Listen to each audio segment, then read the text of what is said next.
Il nourrissait juste des pigeons, tranquillement assis sur un banc, hoodie sur la tête, l'air de rien. Et pourtant, pour certains, un homme noir seul dans un parc, c'est déjà suspect. Ouais, c'est comme ça que tout a commencé, avec une poignée de graines et un peu trop de calme. Ce jour-là, dans le parc de Bellevue, sous un soleil éclatant et des enfants qui couraient partout, Malik Diouf, ancien champion de boxe poids lourd, savourait un moment de paix. Il discutait avec un gamin tout excité qu'il avait reconnu. T'es Malik Diouf? Et Malik, avec son sourire doux et sa voix grave, lui répond: Ouais, c'est moi, petit. Il signe un autographe, échange deux mots avec la mère du gosse, puis retourne à ses oiseaux comme si le monde n'avait plus de bruit. Sauf que le monde, il en restait un morceau. Et ce morceau s'appelait l'agent Pascal Morel.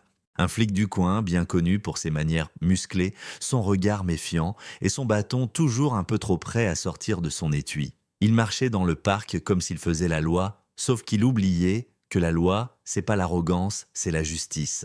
Quand il voit Malik assis là, tranquille, il fronce les sourcils, serre les dents et fonce. Pas un bonjour, pas un mot poli, juste faut circuler, on traîne pas ici toute la journée. Les oiseaux s'envolent, le gamin recule, et Malik, il reste calme, comme toujours. Il répond: Je nourris les pigeons, je gêne personne. Et vous savez quoi? C'est ça qui a énervé le flic. Pas une insulte, juste ce calme, ce refus de baisser les yeux. Morel s'énerve, il crache presque ses mots: Je t'ai dit de bouger. Malik, toujours assis, le regarde droit dans les yeux et dit: Non. Et là, bam! Le coup de matraque claque comme un coup de tonnerre. Sur l'épaule, en pleine foule, un silence brutal tombe, les gens s'arrêtent.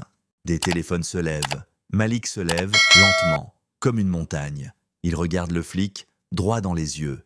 T'étais pas obligé de faire ça? Il dit. Et Morel, il recule d'un pas, parce qu'il sent. Il sent que là, il vient de se frotter au mauvais gars, au mauvais moment. Mais Malik, il frappe pas encore. Il dit juste: Tu vas t'excuser, devant tout le monde. Et le flic éclate de rire. À toi, jamais. Il lève sa matraque à nouveau, mais cette fois, Malik la chope en plein vol. La foule hurle, un mélange d'effroi et d'excitation. Et là, tout bascule.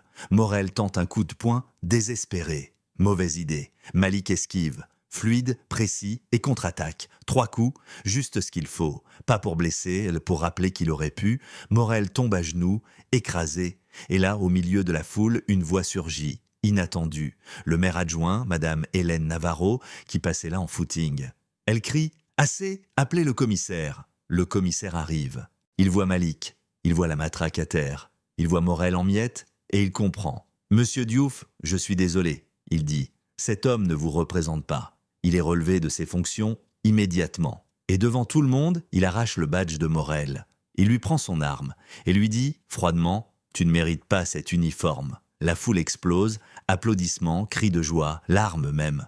Un petit garçon s'approche de Malik. T'es un super-héros, monsieur. Et Malik, accroupi, lui répond doucement: Les vrais héros, c'est ceux qui restent debout quand c'est plus facile de fuir. Toi, tu peux en être un jour. Et pendant que la foule se disperse, que les pigeons reviennent, que Malik s'assoit à nouveau, on se demande tous: est-ce que c'est suffisant? Est-ce qu'un badge en moins change le système?